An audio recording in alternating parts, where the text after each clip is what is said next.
Ciao a tutti, tifosi del Napoli.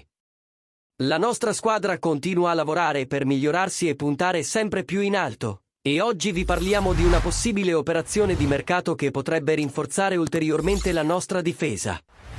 Ma prima di entrare nei dettagli, vi invito a mettere un like a questo video e iscrivervi al canale per rimanere sempre aggiornati sulle novità del nostro Napoli.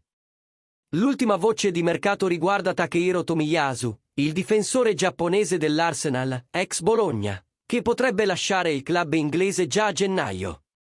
Con l'arrivo di Roberto Calafiori, Tomiyasu ha visto il suo minutaggio ridursi notevolmente, e il Napoli sembra pronto a inserirsi nella corsa per portarlo al San Paolo.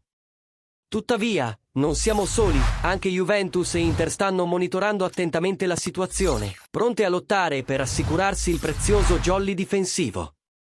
Tomiyasu è un giocatore molto versatile, capace di giocare sia come terzino destro che come centrale, caratteristiche che lo rendono perfetto per il nostro sistema di gioco.